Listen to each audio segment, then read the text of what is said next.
முன்னணி market எக்ஸ்பர்ட்ஸுடன் enrich money investor awareness conclave April 25. டிக்கெட்டை இன்றே புக் செய்யுங்கள்.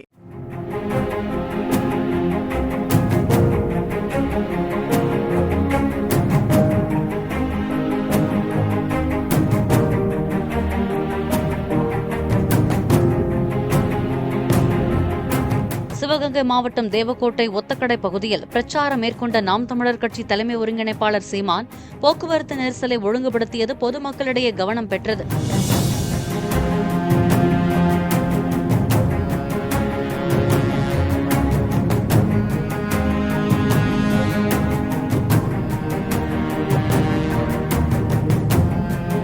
பிரச்சார வாகனத்தில் நாம் தமிழர் கட்சியின் நிர்வாகி பேசிக் கொண்டிருந்தபோது கீழே போக்குவரத்து நெரிசல் ஏற்பட்டதால் அதை சீமானே இறங்கி ஒழுங்குபடுத்தினார். பின்னர் பேசத் தொடங்கிய அவர் போக்குவரத்து நெரிசலை சுட்டிக்காட்டி பாதியிலேயே உரையை முடித்துக் கொண்டார். முன்னணி market எக்ஸ்பர்ட்ஸுடன் enrich money investor awareness conclave April 25. டிக்கெட்டை இன்றே புக் செய்யுங்கள்.